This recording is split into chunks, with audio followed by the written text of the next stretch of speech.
looking at the Bible as our prayer book. Before we go there, though, I want you to think as parents or grandparents. I want you to think back, and you might not have to go back too far in your memory banks to think about the time that that child or grandchild was making a request of you. They wanted something from you. Think about how they made that request. My hunch is, my experience has been, they didn't ask you just once. They came back and they asked you again. They might have changed their strategy a little bit the next time they came back. Try to come up with a different way to make the request to try to get your attention.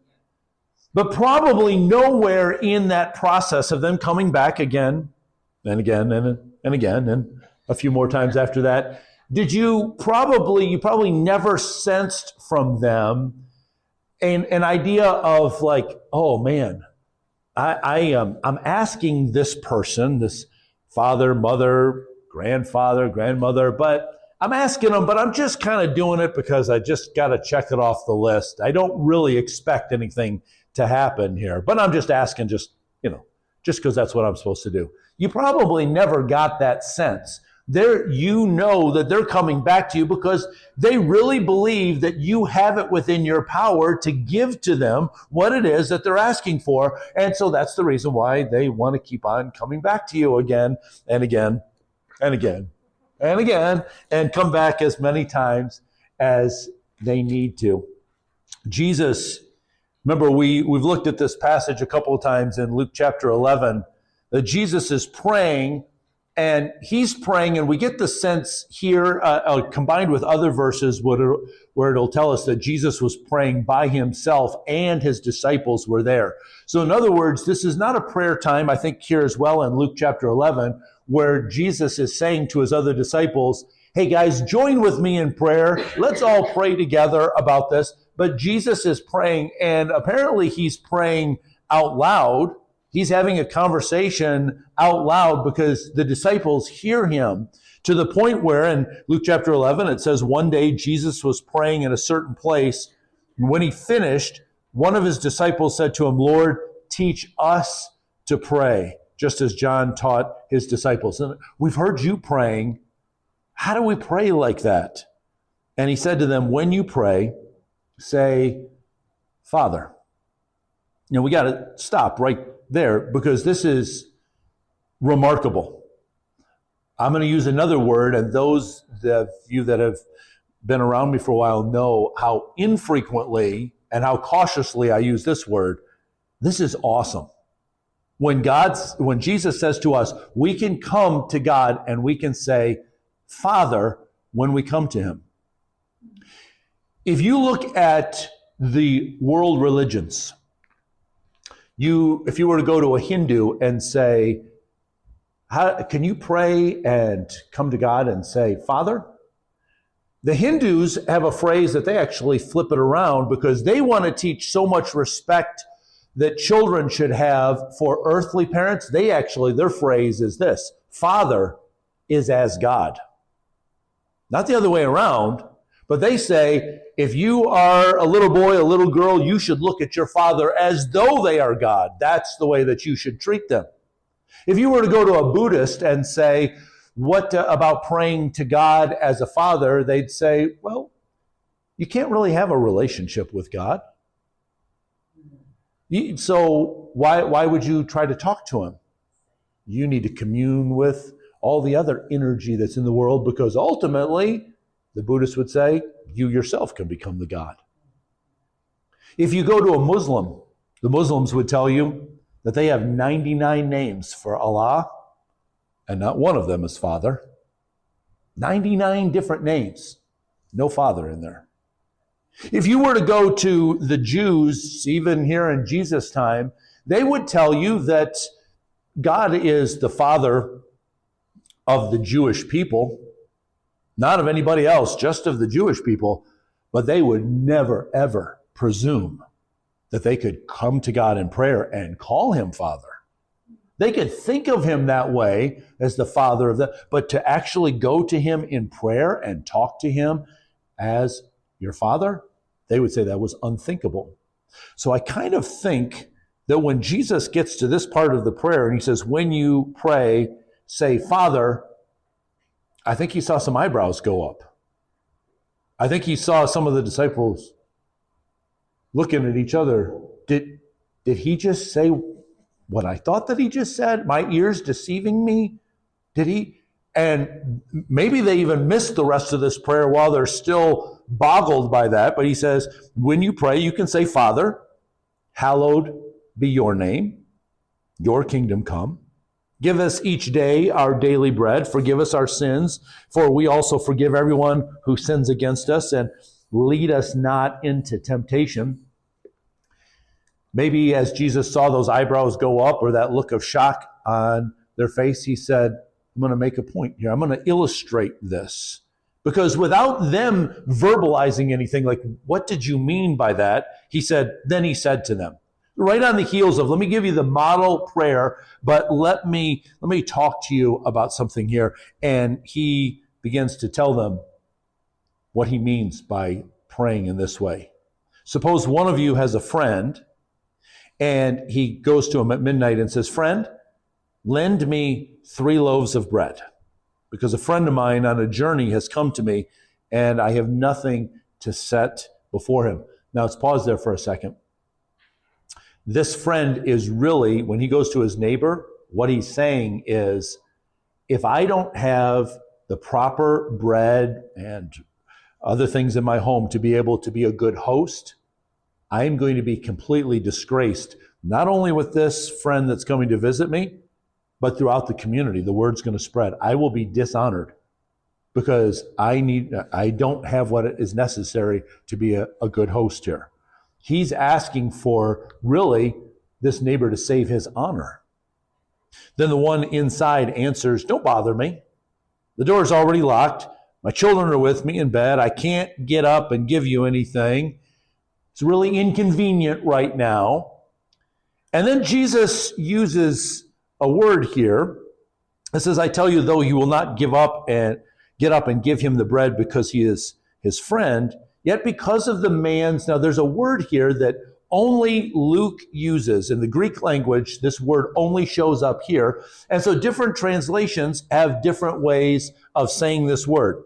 Might be boldness for some. It might be this just idea of this persistence, but he will get up and give him as much as he needs. Now, Jesus goes on then again, he says the next word in verse number 9 is so. He said, so let me make the point here. Let me give you the conclusion here. And we've looked at these verses before, but once again, let me show you out of the Amplified Bible, because this is where it really brings out the verb tense. So Jesus says, here's my conclusion. I say to you, ask once and then stop. No, that's not what the verb tense says. Ask and keep on asking, and it shall be given to you. Seek and keep on seeking, and you shall find. Knock and keep on knocking, and the door shall be open to you. For everyone who asks and keeps on asking receives. And he who seeks and keeps on seeking finds. And to him who knocks and keeps on knocking, the door shall be opened. This Greek word here, this is the reason why, because it's only in this one spot. How can we get context for this? How can we understand what this word means? Well, right on the heels, Jesus said, let me tell you what it means. It means don't stop. Don't say, well, I asked once and that's it, I'm done. Keep on asking. Keep on seeking. Keep on knocking. In fact, this is how some of the other English translations trying to grasp this word, some of them translate it shameless persistence.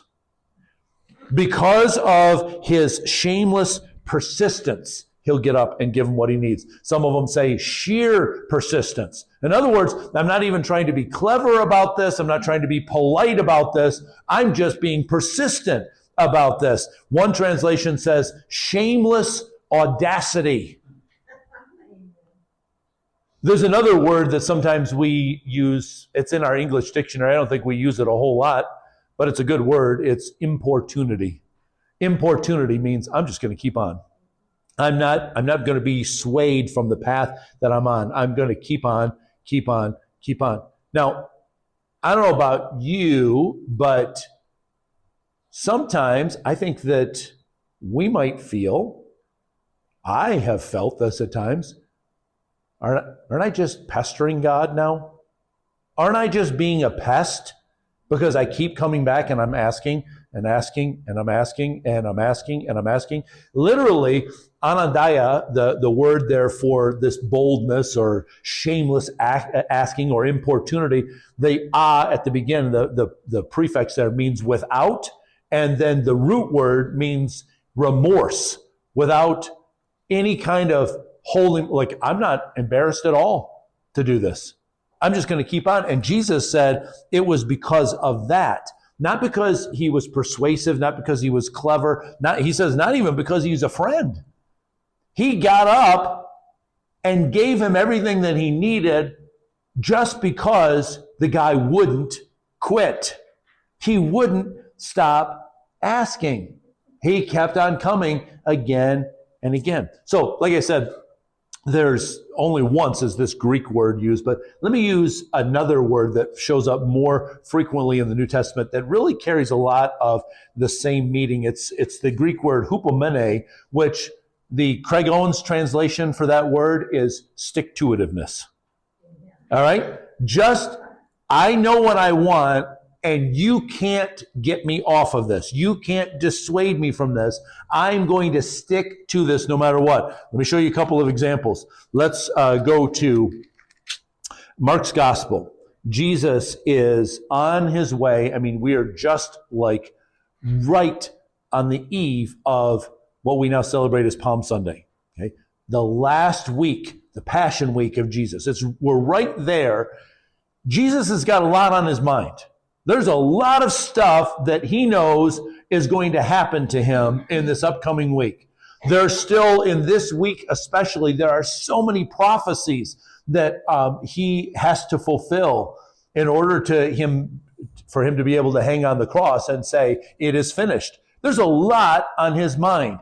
And so he's just gone through Jericho, and it says in verse number 46 of Mark chapter 10, then they came to Jericho as Jesus and his disciples, together with a large crowd, were leaving the city. Now, we're leaving the city. Where the story is told in another synoptic gospel, it appears that this man that we're going to meet here, Bartimaeus, actually started when they came into the city. This wasn't just like, oh, he's on his way out, I better grab him before he leaves. The idea is the entire time that Jesus has been making his way through Jericho, this is going on. A blind man, Bartimaeus, that is, son of Timaeus, was sitting by the roadside begging. When he heard that it was Jesus of Nazareth, he began to shout. Better translated, shriek. As loud as he could lift his voice, Jesus, Son of David, have mercy on me. Many rebuked him and told him, be quiet. This is embarrassing. Why would you act like this? This is totally unacceptable behavior. Very antisocial behavior here. But his stick-to-itiveness, he shouted all the more, Son of David, have mercy on me. And Jesus stopped, said, call him. So they called the blind man, cheer up, on your feet. He's calling you. Throwing his cloak aside, he jumped to his feet and he came to Jesus. What do you want me to do for you? Jesus asked him. The blind man said, Rabbi, I want to see. Go, said Jesus. Your faith has healed you. Your stick-to-itiveness, your perseverance, your importunity has healed you. Your faith has not wavered in this. And immediately he received his sight and followed Jesus along the road. He would not stop, despite what everybody else around him, like, you're embarrassing yourself. Continuing to behave like this? You're embarrassing us. Just pipe down. Do you realize who you're calling to? Do you realize what you're doing? And he said, yeah, you realize exactly who I'm calling. It's Jesus. It's the only one who can bring about the answer that I want. And I love this in verse number 50. It says, throwing his cloak aside. Do you realize the faith that he has here? He's blind. If you have something that's yours and you throw it aside and you go and see Jesus and you're not healed, how are you going to find that cloak again? Right? So he knew the moment that they said, cheer up, Jesus wants you to come closer to him. He said, whoop, that's it. I can get rid of my cloak now. I'll find it later because I'm going to be able to see it when I come back. And he went to Jesus. But it was that stick-to-itiveness. It was that shameless audacity, that sheer persistence. I am not going to be quiet until Jesus answers me. Listen to that phrase again where he said, Jesus, son of David. You're part of the kingly line, but you know who I am as well because you are a king that's intimately aware of all of your subjects. Look at a very similar phrase and a very similar story in Matthew's gospel. Jesus is trying to get away for a little break here. He goes, this is as far as he's going to go away from Jerusalem in his time of his public ministry. He wants to just get away for a break. Leaving that place, Jesus withdrew to the region of Tyre and Sidon. And a Canaanite woman from that vicinity came to him, crying out. She uses the same phrase that Bartimaeus uses. Lord, son of David, have mercy on me. My daughter is suffering terribly from demon possessions. Again, this story is also told in Mark's gospel, and it's the same idea where the disciples she's exhausted their patience already. Because look what it says here, have mercy on me, my daughter is suffering terribly from demon possession. Jesus did not answer a word, but listen to the disciples. So the disciples came to him and urged him, send her away, for she keeps crying out after us. Hey, maybe he's not hearing me, so will one of you go and talk to him on my behalf?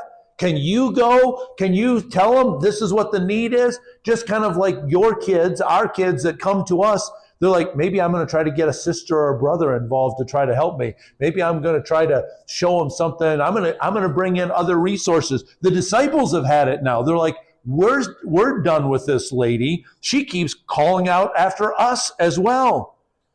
And Jesus said, I was really just sent to the lost sheep of Israel. That's where I'm supposed to go.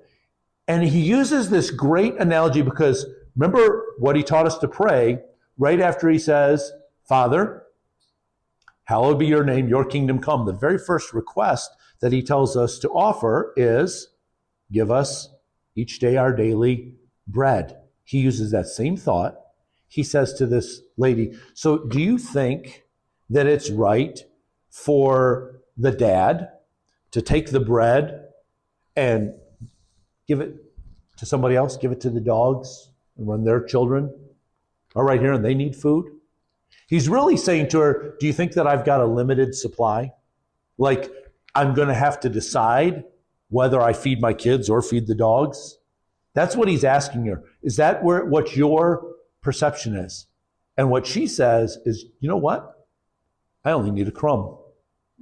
That's all I need from you. One word from you, one crumb from you is enough. Now, when it says in verse number 28 that Jesus says, woman, you have great faith, a lot of translations have an exclamation point there. Again, my paraphrase, my take on this, I think Jesus threw back his head and laughed. Oh, man, because it's really, the idea is for such an answer as that, for such faith as that, wow, you really thought this through. You came to me and you were not going to be dissuaded no matter what took place. And all you need is you said just a crumb is enough. And then he says, because of that, your daughter's going to be healed. She's going to have exactly what she needs. She's going to stick to that. Now, let's go back to Luke 11 again. This idea of bread. Give us each day our daily bread. The story then that he tells is a man that is asking for bread. I need something here. It's going to be dishonorable to me and to my family if I don't have this here. It's going to make me look bad. But if I'm the one calling out to God and I'm saying, I trust you completely to supply for me and I'm not supplied, God, I don't want there to be dishonor on your name. I want your name, it says, to be hallowed. David said this in Psalm 37, I was young and now I'm old, yet I've never seen the righteous forsaken or their children begging bread. I've never seen where you haven't given each day our daily bread. I've never seen that before. Because God, this is how your name is hallowed. This man, it says he'll get up, not even because he's a friend, but just because he sticks to it, because he has so much faith that this neighbor is going to supply his need. He won't walk away without getting it. And it says he'll get up and give him as much as he needs. Now, because this is sandwiched between verses 9 and 10, keep on asking, keep on seeking, keep on knocking, and God is going to give you. And because of what we've prayed for before, that means right in the middle of this, we can say that when you keep on asking, God will get up and give you as much as you need. We honor him when we come to him as our supplier, as our bread. We dishonor him when we say, maybe I should try something else. Maybe I should go somewhere else. See, now listen, the reality of the fact is, guys, that in the human realm, when our kids, our grandkids come to us and ask us for something, in the human realm, we might say, let me check the bank account. We can't give to other people what we don't have ourselves. That's the reality on the human level. We treat God that way, like he might not have enough when we say, I might be pestering you if I go back and ask you again. Or if we say, well, it's up to me. I gotta supply. God's going to help those who help themselves.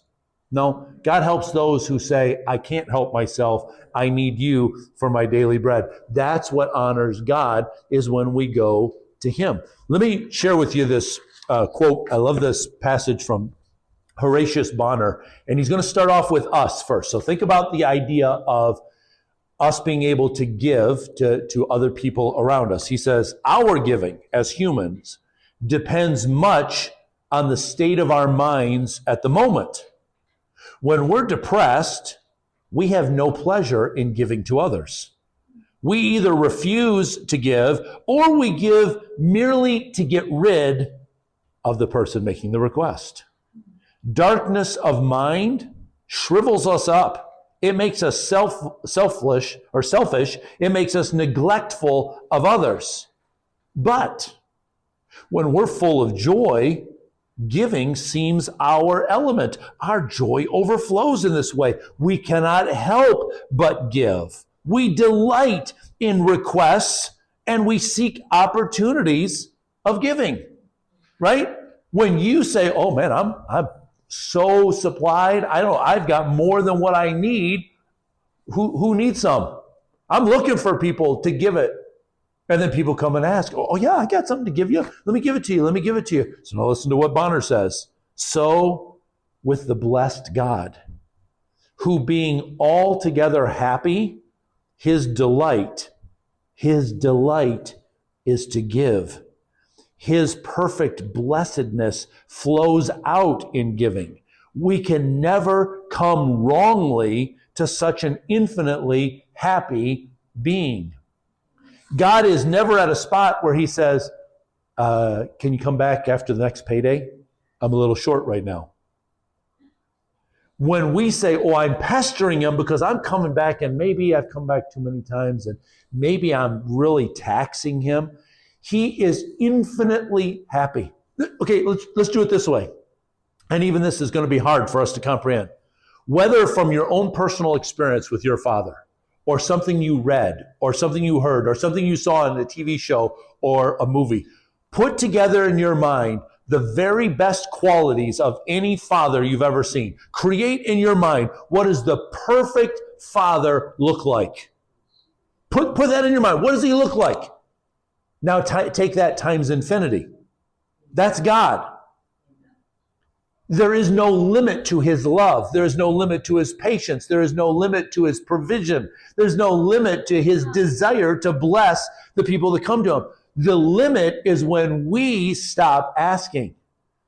So that's why I asked you in this, or entitled this message, we're pushing for God's yes. And if you'll notice, I made the push kind of stand out because I like this. Push means pray until something happens. Pray, keep praying until something happens. We said before, we're going to pray until God gives us what we're asking for, or until he lifts the burden from our heart that we feel like we don't need to ask for that anymore. Not, well, I've prayed too many times, and so I guess I'm done. When we do that, we dishonor God because we're saying, somehow, God, you've run out of patience with me. Somehow, your love towards me is diminished a little bit. Somehow, your resources aren't able to supply. When we stop going, when we stop pushing, when we stop being audacious in our prayers, what we're really saying is, God, I must have bothered you somehow, or you're not able to handle this request. I think I'm going to go find it somewhere else. There is no other place to find it. We can never exhaust the resources of an inexhaustible God. We can never come to even close to the end of his provision. He has everything that he needs. He's an infinite supply. And so we need to keep pushing, keep praying until something happens. That's how we honor God. So here's what I would like to ask you to do today. I want you to think, maybe the Holy Spirit will help remind you of this. Is there something that you prayed for before, and maybe you stopped praying? Maybe you got to a spot where you said, I've asked for this so many times. Apparently God doesn't want to give this to me. But if the burden is still there, you need to keep pushing. You need to keep asking. Remember what it says here is that not because he's a friend, but because of his boldness, because of his sheer audacity, because of his shameless persistence, he will get up and give him as much as he needs. Is there something that you've stopped praying for? The answer never came, but you stopped praying. For whatever reason, if the Holy Spirit brings that back to your remembrance, I would encourage you today, before we leave here, start praying that again. And sometimes you might need to even pray another father that refused to accept what he was getting. When Jesus said to him, you just need to have faith. You need to believe. He said, I do believe, but help my unbelief. Maybe my unbelief has been, I'm pestering God. I've asked too many times. Maybe he has something else. If the burden is still there, keep on praying, keep on pushing, because God's either going to answer or he's going to lift that burden or redirect it. Maybe redirect where your prayers are going to go to something far better. Maybe you're limiting. I'm asking for this, and God's saying, I want to give you this. But keep praying. Pray until something happens. Keep pushing because he wants to get up and give you all that you need. Craig's new book, When Sheep Bite, is available now. To order, go to craigtowens.com.